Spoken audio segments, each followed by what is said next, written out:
Our biology is designed to keep us alive. It's not designed to keep us thriving. It's designed to make sure that we do not die. So if we detect any sense of fear, danger, anything, it will help us zero in on that. And so flipping that around and understanding that so that you can focus on the upside rather than letting it stop your evolution as a human and you working towards the goals and the vision that you have for your life because you're trapped in this fear and just staying stagnant. Giving yourself the opportunity to actually move forward and become anti-fragile and use the things that are happening to you to move towards the bigger vision for your life.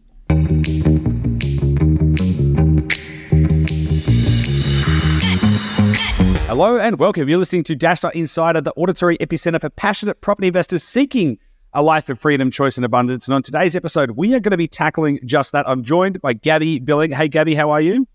Hi, I'm great. That's great. It's great to have you here. And on today's episode, we're going to be doing things a little bit different, which I'm really, really excited about. And I know that, Gabi, you're excited about it too. Or at least I hope. Of course. Yes. So on this show, if you've been listening to the show for a while, you would know that we often talk about investing in real estate. That's because that's primarily what we help people do, is to become successful in investing in real estate. But let's really just think that through, because investing in real estate, that's not the outcome. That's not the goal. Really what people want is what's on the other side of investing in real estate. Nobody cares about the houses. They care about what the houses can give them, right? And so the thinking through this is then, in order to live the life that you want when you get to that destination, you need to become the kind of person who's going to be happy at that destination.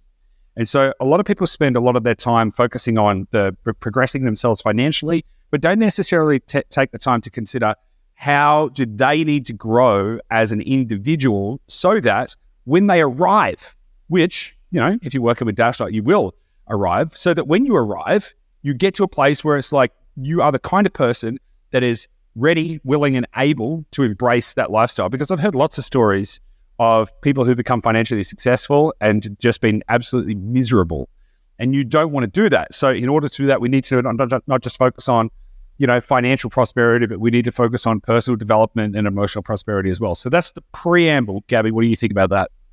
Yeah, awesome. I'm obviously excited about this because I feel like if anyone's listening and you used to listen to the old days when Goose and I used to podcast for nearly 5 years ago, a lot of it obviously was still in property, but a lot of it was this more mindset side because it is so fundamental to anyone's success. It's getting your mind right, getting yourself in a position where you can actually design your life and who you want to become. And all of these skills really layer up to help you with that. Totally. I would go one step further, and I would actually say that if nothing changed except for the development of your personal evolution, if nothing else changed, if your financial circumstances didn't change, your living circumstances didn't change, if nothing else changed except your personal evolution, you know, this whole show and everything we do is about helping people to create a life of freedom, choice, and abundance. I would argue that you would achieve that freedom, choice, and abundance simply by evolving yourself, regardless of any of the other things, or at least you would go a really long way towards that, because your perception shapes your reality. And so if you can change the perception of how you're viewing the world, how you're showing up in the world, you may find that you already have everything that you need and want to live the life that you've already desired. Now, that doesn't change the fact that more financial abundance leads to more options, right? And those options can help you to greater align yourself with the vision you have of your own life, live more in alignment with your values and all of that kind of stuff. But it really starts with the you. Like if you don't change, you, as I mentioned a second ago, you can achieve all the financial success in the world, but if you don't evolve on a personal level, you'll be miserable. You're not going to buy your way to happiness. They say money doesn't buy happiness, and that's kind of true. But what money can give you is the options to live more in alignment with your values. But you have to become the kind of person that will be happy when you're in that environment. Otherwise, it's a moot point anyway. Which is why I'm super excited to do this, and I'm super excited to do more of these episodes with you, Gabi, over the coming, weeks, months, years, as we start to dig into this stuff too, because at the core, if you can baseline assume that you can make good enough decisions to achieve financial prosperity, which again, if you work with Dashdot, that's going to happen. So then you've got to ask yourself, well, what happens when we get there? What happens when we get there? So I'm super excited to dig into this because one of the things that I've been thinking about a lot lately, I say lately, over the last, 6 months, is this concept of antifragility. And to kind of set us up for this, and then I want to ask you a couple of questions about it, Gabi, but to kind of set us up for this, antifragility is a concept that was coined by Nassim Nicholas Taleb.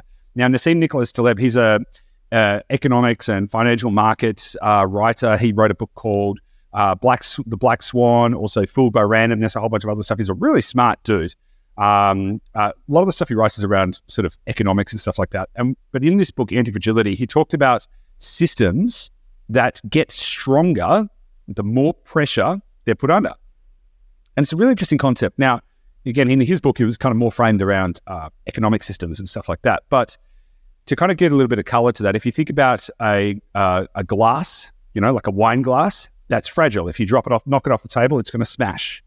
If you think about a plastic tumbler, you knock it off the table, it won't smash, it'll bounce. So that's resilient, or that's durable in that context. But then if you have a system that if it got knocked off the table, the cup would actually get stronger, that is anti-fragile. That actually gets stronger the more pressure is put under. And again, in the context of how the book was originally written, it was written around economic systems. Well, what I like about this concept is how we can think about applying it to ourselves as individuals. Because when you really think about it, the human form, or people in general, that both mentally and physically, are actually designed to have anti-fragile characteristics. So, for example, if you want your muscles to get stronger, what do? Put them under stress. If you put your bones under stress, what happens? They get stronger. And the same thing goes for your mind. As long as you take the time to perceive it in the right way, because you could put yourself under stress, then not develop an anti-fragile mentality, and as a result, you could become weaker. Now, there's a big difference between resilience and anti-fragility, and I want to kind of touch on that, because a lot of people are like, I'm really resilient. Resilience is effectively your ability to withstand stress for a prolonged period of time. So that means you're able to put up with stress for a long period of time, but at some point you may still break.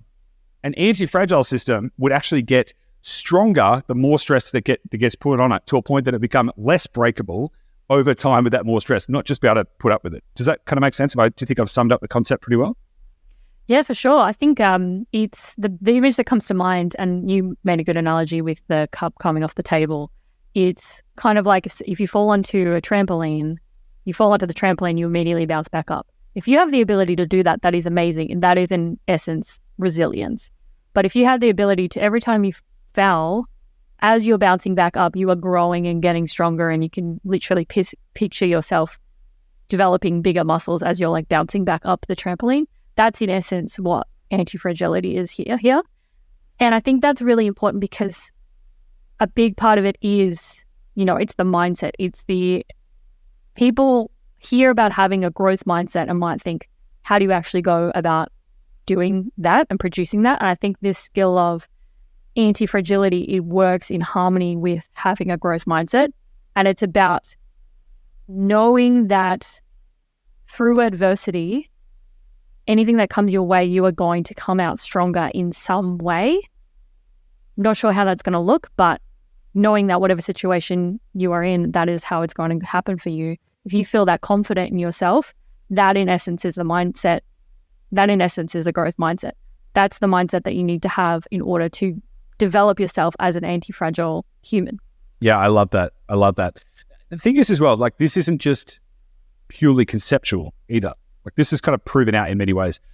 Can I get a little nerdy for a second? Because it actually, so if you think about this in a different context, what it actually points to is the fact that you have non-Newtonian qualities. Okay. And so what do you mean by that? Yeah. So for example, if you have there's an example of a non-Newtonian fluid, which it's just particularly what I'm referencing, and it's called oobleck. Oobleck. Oobleck. Yes, oobleck. Mm-hmm. Yep. But this non-Newtonian fluid, so it's a liquid, or it has a kind of a liquid form, and the more pressure you put on it, the harder it gets. Yeah, and so like you hit it with a hammer, so it's just like it's a liquid, and if you touch it softly, it's still soft. But if you hit it with a hammer, it instantly goes really hard, right? And so there's also another really interesting example. I was doing a bit of research before this, by the way. There's a Marvel character called Strong Guy. That's his name, Strong Guy. You kind of mentioned this as well. That imagine if as the force gets put into you, you actually get stronger, and actually kind of made me think of Strong Guy. So Strong Guy's superpower is that when he gets hit, he then absorbs all that kinetic energy, and then he can use that. He becomes stronger because of it. So it's kind of like even even the Incredible Hulk is kind of scared of Strong Guy, basically, because he knows that if he punches Strong Guy's going to be stronger, right? So it's this kind of feedback loop.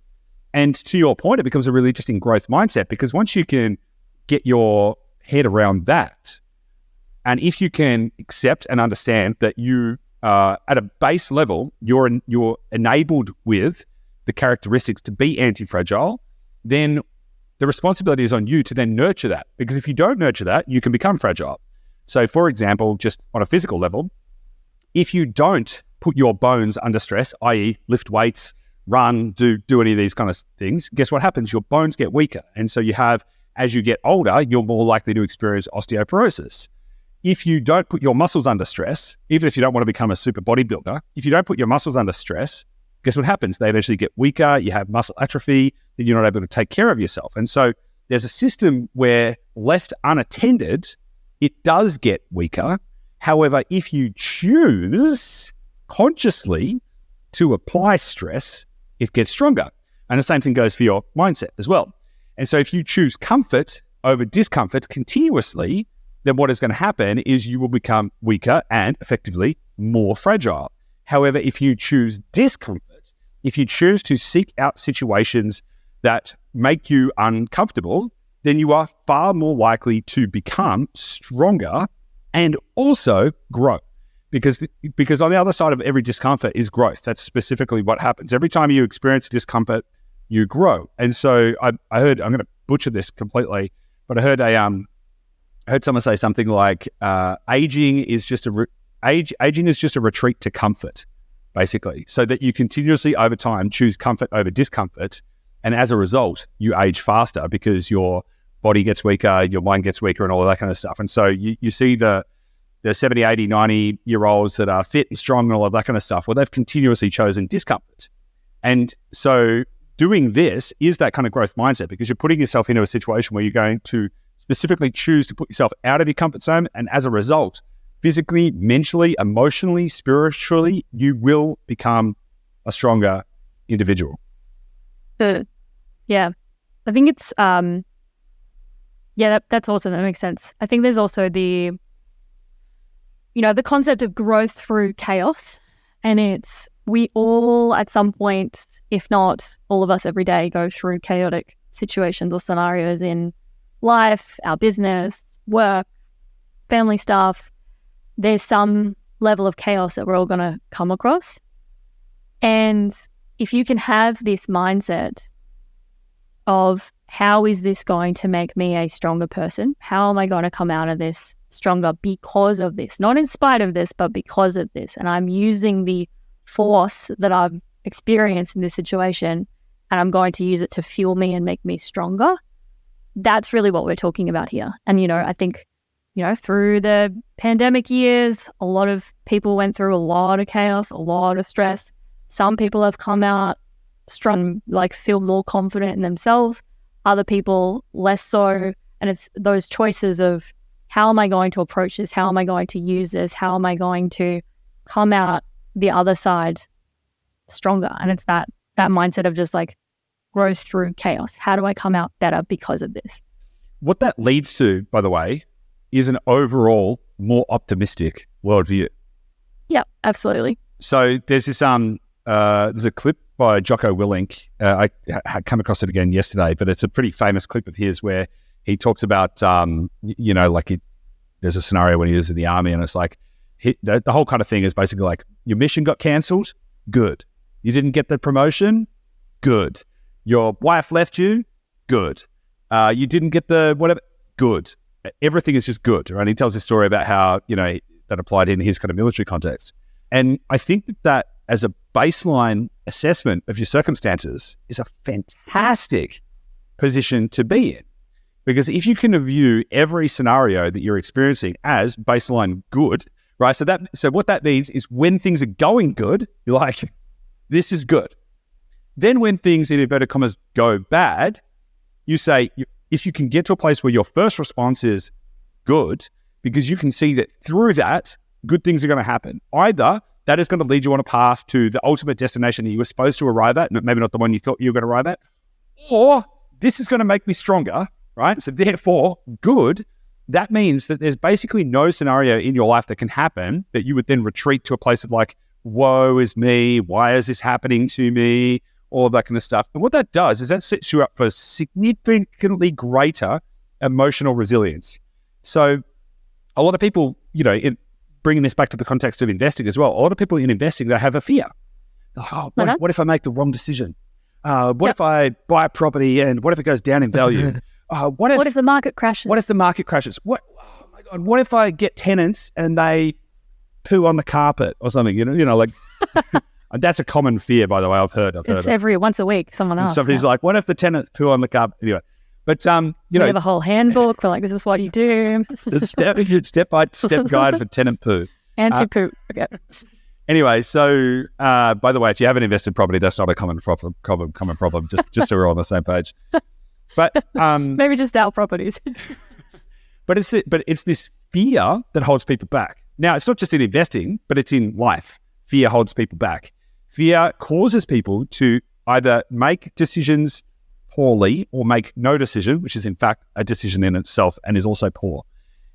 However, if you could baseline just go, okay, well, whatever happens, it's going to be good. So I could invest in property. What if it crashes? Well, then I guess that would be good. And think of all the ways that would be good. Well, you would learn a lot. You would be forced to discover new parts of yourself. Even if you were hit financial hard times, you would be forced to try and find new ways to kind of deal with all of that. Like if you can just baseline go, good.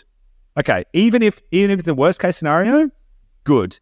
Then all of a sudden, you transgress to a different state of being where you start to live without fear or doubt. Now, some people may have heard me bang on about this before, but the biggest transformational thing that I did in 2023 was to repeat to myself a very simple mantra. I live without fear or doubt. Now, I'm just going to give this a bit of airspace because it's one of the most powerful things that's happened to me, because as someone who, is on the more anxious end of the spectrum of thinking about things, once I started to realize that I could live without fear, I started to ask myself the question, who would I be or who would I become if I had no fear and no doubt? What if I just accepted that everything was going to be good? Like there's always all kinds of things going on in business, in real estate, in life, and there's all kinds of different things to be worried about. What if I just baseline assumed that it would all work out and whatever happens, it's going to be good? That means that I don't have to have the fear or the doubt anymore, which means that I get to let go of anxiety. I get to let go of all of this heaviness and then just start to be. In the last 12 months, I've been more in the present than I think I've ever been in my entire life. And I used to take all kinds of, different things to try and help me manage my high levels of stress, herbal supplements, ashwagandha, stuff like that. And not nothing too crazy, right? But it was for me, it was I was a high stress individual, high cortisol levels, all of that kind of stuff. And over the last 12 months, it's really, really gone away in a major way because I've been able to let go of the fear and the doubt. Not perfectly, I'm not a saint, but what it's done is allowed me to far more frequently elevate myself to a place where I don't need to worry, because I know now through constant repetition that it's going to be good. Now, that gives you an emotional stability that allows you, whenever something big comes up, to not freak out, to just go, okay, cool, I guess here's one of those things. All right, let's just walk through it. And the second part of that, and then I want to give you a bit of airspace to talk about this emotional stability thing, Gabi, because I'd love to get your take on this specific angle. But the thing is that doesn't just set you up for challenging circumstances like, what if my business fails, or what if my property investment goes bad? Like, it doesn't just set you up for that, which it does set you up for that. But what it also enables you to do is to more confidently pursue more adventurous elements of your life. Like, what if you wanted to move to China? Like, what if all of these kind of things, and all of a sudden the context of the edges of your life map start to fall away and everything becomes possible, because you can recognize that no matter what happens, the pathway on that you can progress on is always going to be good, which means you don't need to live in this state of lack and lack of abundance and all that kind of stuff. And so the second order consequence of shaping that emotional stability is that you can choose to be braver, you can choose to be bolder, and you can live a more rich, more fulfilling, more adventure-filled life if that's what you want to do. So I'd love to get your take, Gabi, on the emotional stability element of that and how you kind of think about this. Yeah, awesome. It's funny. There's two quotes or sayings that come to mind with that. So on that last piece, there's the phrase of people asking themselves the question, "What if I fail?" and then flipping that to be, "But what if you fly?" And that's been a really big thing for me over the years, is because I'm, similarly anxious person. I think a lot of people in society these days have a tendency towards anxiety. And we get caught in that spiral of fear and thinking about what could go wrong and what if I fall and what if I fail and all of this nonsense. And if you just pivot it and think, but what if I fly, and think through all of the beautiful things that could happen on the other side if it all worked out, because there's actually no guarantee just because you're thinking about things going negatively that is any more likely to happen than the positive thing also happening. There's no more likelihood. It's just that we are biologically wired to detect fear more so than visions of success. Our biology is designed to keep us alive. It's not designed to keep us thriving. It's designed to make sure that we do not die. So if we detect any sense of fear, danger, anything, it will help us zero in on that. And so flipping that around and understanding that so that you can focus on the upside rather than letting it stop your evolution as a human and you working towards the goals and the vision that you have for your life, because you're trapped in this fear and just staying stagnant. Giving yourself the opportunity to actually move forward and become anti-fragile and use the things that are happening to you to move towards the bigger vision for your life. So that was one point. The other part of... Can I add on to that before you go on to say, don't forget your second point because I want it, but... Okay. the thing you just mentioned about our body being programmed to keep us safe and stuff, it's not an equal weighting. So you kind of said if you think of two scenarios, one where it works out, one where it fails, it's no more likely that the failure one is going to be true. In fact, it's less likely because our brain is wired between 2 and 8 times the threat level is kind of what it will generally kind of give us. So if you think, oh my God, this could happen, you've got to divide it by 50% or more to get to the real truth of how bad could this actually be, because our brain is wired to overestimate how bad things could be as a safety mechanism by 2 to 8 times typically. So it's actually not even an even weighting on that. You'll have this could go great, fantastic. Or then your brain will be but this could be 8 times worse than it might ever actually get. So I just wanted to raise that point that it's not an even distribution, and we need to actively fight against our body's mechanism to tell us that it's bad. Yeah, for sure. Wasn't sure if I was going to dive into this as much as I will, but here we go. So last August, this kind of situation came to a head for me personally. So last August, I was in a pretty rough mental state personally. And I was just overcome with fear. I don't know what it was, but there was a couple of months there where I would have panic attacks every day. I could barely work. There was something going on neurologically, wasn't a good time. And because at that point I was letting this fear just completely consume me. And I've had to work really hard since then to build up this anti-fragility again, to realize that my body is trying to keep me safe and is trying to keep me focused on all of these things that I think are happening, all of these threats that I'm imagining. And remember that I can have a choice on where I actually put my focus and what I think is actually going to happen and where I actually want to go. And I have that choice. And so that's been my journey the last 6 or so months.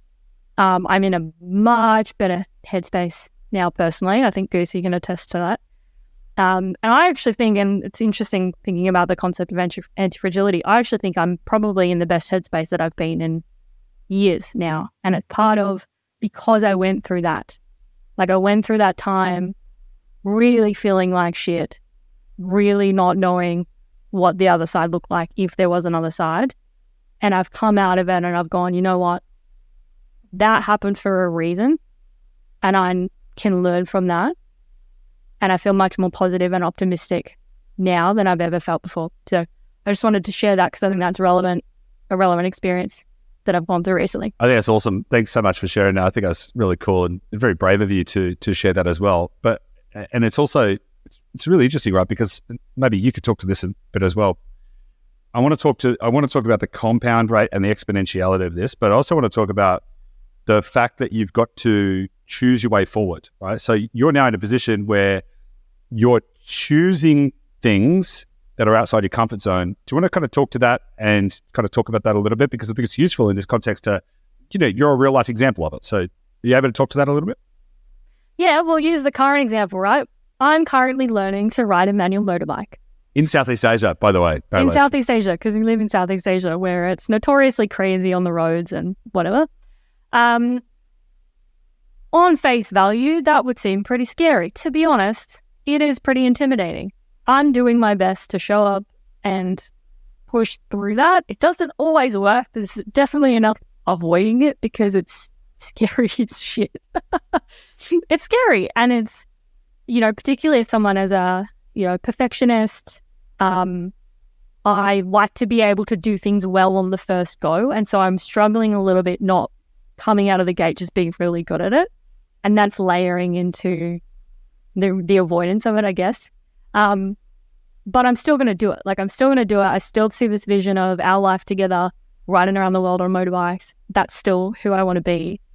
And so I'm working through that now, that process of bridging that avoidance gap and developing this strength that's I know that every time I sit on the bike and I don't know what I'm doing, but I'm giving it a go, I'm doing it safely, right? I'm not just flying around all over the place. But every time I sit there in that discomfort, I'm developing this skill and this strength, not just literally, but mentally, and that confidence in myself that I'm a stronger person, that I can show up and I can do hard things and I can do this. And that gets applied to everything. You have the skill that you developed literally, but then the internal skills and abilities that you cultivate by going through these experiences, you apply that to everything else.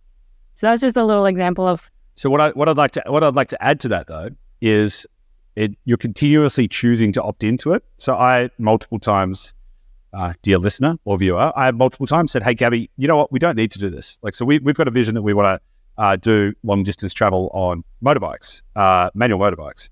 So that's the impetus for Gabi to learn this skill. But because it is scary, and of course because I don't like to see my partner in fear and discomfort as well, right? So it's not great for me. So several times I've said, "Hey, we don't need to do this. We could do something else." But you, Gabi, keep opting back in, saying, "No, that's the person I want to become.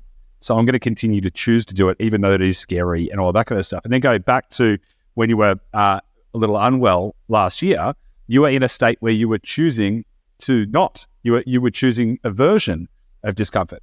And the thing is, when you choose aversion of discomfort, when you choose to retreat rather than expand, what happens is you get worse.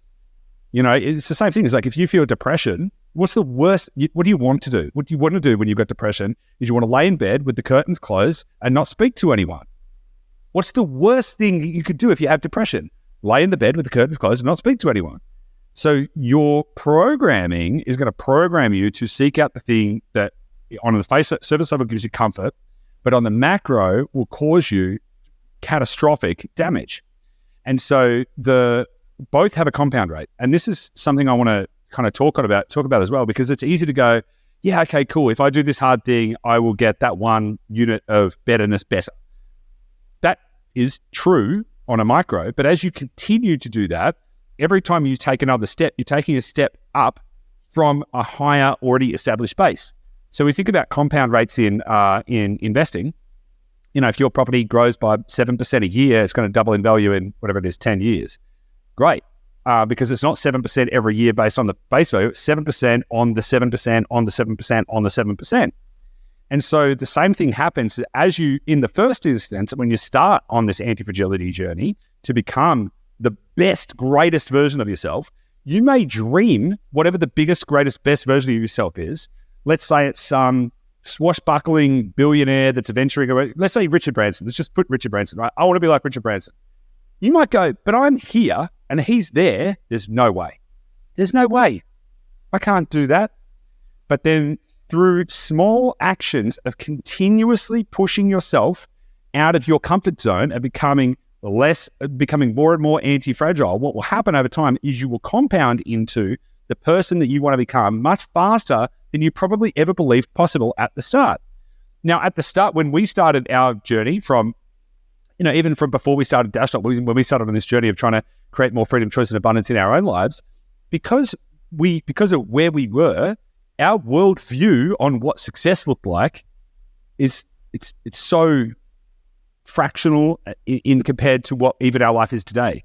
Because we didn't know how to dream big, because of the current state we were in. It was like, I can't even remember, but let's just say it was like, imagine if we could earn $100,000 in a year. Wow. Like when we started Dashdot, it was imagine if we could help 10 people. Oh my God, that'd be crazy. Imagine if we helped 10 people. And now, now it's thousands that we have and will continue to, and we want to continue to help. And so these things compound up and your vision grows, but it's the specific process of taking one step up the ladder each and every time, and it goes exponential. So then all of a sudden, what feels like slow progress becomes extremely rapid progress, and all of a sudden, you look around and you say, Jesus, what the hell has happened to me? I'm like a superhero compared to who I was when I started this journey just not that long ago. And so I think it can be really exciting, and it should give people the ability to then start to dream bigger and think about how they can change their lives around that. It's so true, because we're coming up to Dashdot's 5th birthday, so 5 years in this business, and I think back to who you and I were when we started. And obviously we had the challenge of we didn't know what was possible, so we didn't have a very clear, huge, dream bigger vision at that point. But you have as big a vision as you can possibly imagine at that point, and then you grow into it and you expand the vision, and it's a continuous process of expansion. But the amount of growth and anti-fragility that we have required through this whole process of growing this business and getting it to the scale that we're at only 5 years in, we're radically different people from who we were at the start. And that's every single situation, pretty much every day, we get exposed to some other kind of situation where it's uncomfortable. There's risks we need to take. There's decisions we need to make that we're not sure how it's going to go.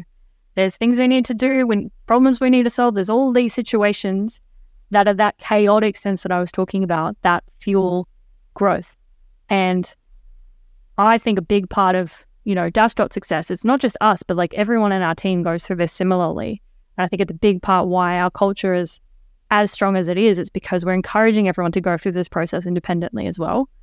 And that creates amazing things, We've created such amazing success so far, and hopefully we'll continue to for many, many years, partly because of this process, because every day we're all exposing ourselves to these like, shit, what do we do now? Oh, how do we do this? Oh, how do we make this better? Well, this situation is interesting. But adopting that and knowing that we can get through it and knowing that we can go through something and come out stronger because of it. And so, yeah, I just think it's a super relevant reflection on our journey so far. I was actually thinking about this this morning, as partly in the context of this podcast. I thought about the things that have happened. It's currently a Thursday as we record this. The things that I have had to contend with since Monday of this week. Lots. Yeah. Me 1 year ago probably wouldn't have been able to handle it. Me 1 year ago, and there's at least 3 really significant things that have come onto my plate this week, which me a year ago probably would have been, the cortisol would have been pumping. I probably would have been losing sleep and all of that kind of stuff. Me 3 years ago, I don't know. I don't know. I don't know what I would have done. But my ability to now, it's just part of dealing with things. Like I don't even, just like it, whatever these are. Okay, cool. What's the solution? Let's get on with it. And my stress levels aren't. I may have frustration around a few things, right? but it's not adversely affecting me. And the reason for that is because of the compound rate of antifragility. I also just want to touch on the chaos thing, and I want to talk about some practical ways that people can start to seek this out for themselves, because it's such a huge benefit. If people can really lean into this, as I said at the start, your ability to create the life of freedom, choice, and abundance has got less to do with the amount of money you make and more to do with your own personal evolution. So the chaos thing is really, really interesting. And part of the reason that I prefer to live in developing countries or to spend time in developing countries is actually because of the chaos. It's actually because it is less sterile. It's just a little bit more, unpredictable. Wacky. Yeah, it's just a little more unpredictable. And it's the nature of that forces continuous personal evolution. That the thing you wanted, you might not be able to get. And even if someone, whatever, you can order a meal and it just not get here, or just like little simple things, right? And so through that process of continuously putting yourself in environments which challenge your ability to have that comfort on tap, that's the thing that continues to drive the growth. That's specifically why I've always been drawn to my whole life. Since I was 18 years old, I've preferred to be in developing countries because it just keeps you on that edge of it's not reasonable for me to be frustrated that I didn't get the thing that I thought that I was going to get. Why? Because, well, I'm not in an environment where that level of certainty is a reasonable expectation to have. So therefore, I need to become a better person in order to manage through that. You look like you have something to say. No, it's so interesting because I've been reflecting on that recently as well. I'm like, why do I love living in Southeast Asian places? Because it's madness. A lot of the time it's madness. There's scooters everywhere. There's no one follows any rules. There's kind of guidelines. There's barely lane lines. Like everyone just rides wherever. And I mean, I just love it. You and I both love it. And you're right. I think maybe that's an element of it. It's that every single time something a little bit chaotic happens, it's an opportunity for us to grow. And it's like a little test for us as individuals of how do I approach this? And it's interesting because we're inherently really optimistic people. And I was thinking about this when I was scooting around yesterday. Part of why I think we suit this lifestyle is because we're optimistic, and because if someone cuts you off, you just kind of laugh. You don't get mad about it. You just kind of, I think we built that into our psyche so much that just becomes the automatic response. Whereas a lot of people would get mad. Like, you cut me off, and you see it on videos of people traveling around other countries. They get mad because they expected it to be different. Because their expectations are off. Because they expect a certain level of certainty. This shouldn't happen because of X. Whereas if you start to expect uncertainty, then when it happens, you'll be like, ha, look, there it is. There it is again, the uncertainty. So let's wind that into how you can actually start to develop antifragility, because it's a great idea. And not everyone has to move to Southeast Asia, by the way. You don't have to move to Southeast Asia. And I don't want to start a drove of people all moving to Thailand because it's the best place to live. So just, so stay where. But it's the best place to live. Stay somewhere that's not just anyway. But the point is, you don't have to. It's not practical for everyone to uproot their life, right? So, and some people just don't want to. But the process of doing that, the process of putting yourself into an environment where your level of expectation has to change and your level of comfort has to change. Like, so for example, several times I've woken up and there's no water running in our place. It's like, okay, looks like there's no water today. Got it. Okay. I find that really interesting, but you kind of put yourself into these states of discomfort. And the reason that is useful is because it's kind of helped to develop the antifragility. But what are some ways, Gabi, that you can think of that people could do that? I mean, I could think of if you're scared of public speaking, then, go do some public speaking. That's one way of thinking about it. But what other ways would you think of? Yeah, I guess I think in therapy, it's called exposure therapy. It's like if there's something that you're afraid of, one of the probably main ways that you can solve that is actually through controlled exposure to that thing. And the key piece there being the controlled exposure, and it's managing these controlled, stressful situations. It's not just throwing yourself out of a plane, even maybe that's the thing you're afraid of, but it's not going completely mad and just throwing yourself into things and actually unsafe. It's having these controlled little experiments where you're exposing yourself to this thing that you're afraid of. And obviously that will help you to remove that fear of that thing. But like I was saying earlier, it's more about the psyche and about developing that internal skill and confidence in yourself that you can do things that you're afraid of. And over time, again, the skill and the thing that you're afraid of will get easier and better. But that internal skill of resilience and antifragility will build up over time instead. And so I think that's that's really the main strategy that I would approach. Again, there's also just the mindset piece where if something happens to you, asking yourself, how can this be a good thing? And it's not being naive. And I think this is where some people might misinterpret this, and I really hope that doesn't happen. But it's not naively thinking, oh, well, it's all going to work out and blah, blah, blah. But it's actually just thinking, how can this be a good thing for me? Like, how can I come out the other side of this and feel stronger and more confident in myself? And just trying to adopt that whenever something happens in your life, because it'll happen. So I like that. What that kind of sounds a lot, particularly the first part of what you said, not so much the second part, is kind of like, think of the things that you're scared of and then find a way to tackle them. So it could be scared of public speaking, or it could be scared of spiders or something like that. And I agree that in this context, that's useful, because what you're going to be doing is then you're going to be building up these muscles that you can take on things that are scary.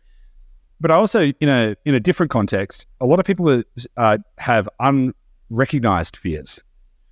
So fears of becoming the person that they really dream of. So for example, it could be that maybe you really want to become an investment banker, but you're scared to start the process of applying to the university to go and study the thing or whatever, right? And so there's these kind of barriers that we put onto ourselves, that we're scared that if we try and do something that we believe will take us to our destination and we fail at that thing, that means that we will never reach our destination. Therefore, we don't do the thing that would take us there. Therefore, we guarantee that we don't reach the destination. And so what I would, as it's sort of slightly different angle, is not just think of all the things you're scared of, but think of all of the most bombastic, I like that word, bombastic things that you can think of, to what is your most radical and amazing life look like.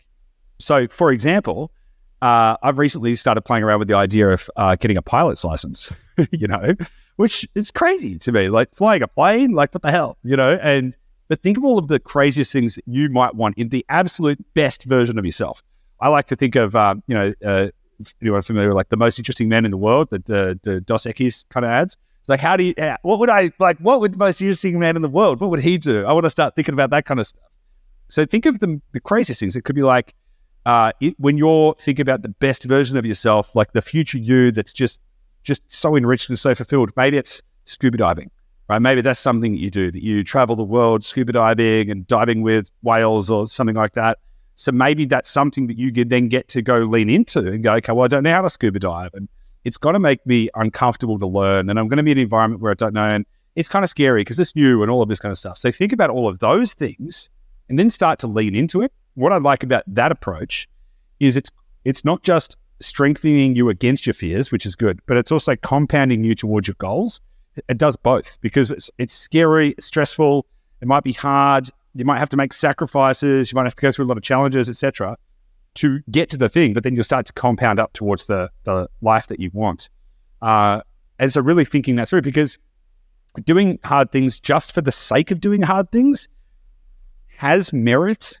I will say it has merit. But if you can do hard things that specifically take you towards the type of person that you know that you can be, then the benefit is not just that you did something hard and took a step into your future as well. Towards your goal.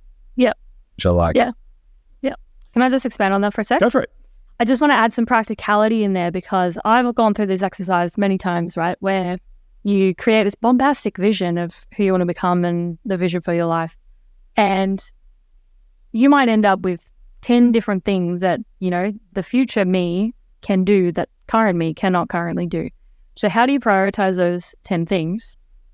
I think that you should start with the hardest thing first. So like the scariest thing, the biggest thing out of those list of activities that you feel like you get the most emotional charge out of, and focus on that, because focus on that first, because the flow-on effects that will come, like we've been talking about, in the confidence that you build, that will just, it becomes that first domino. It sets it up for all of the other things that you want to develop, and this evolving yourself to be the kind of person that does the things that you're afraid of.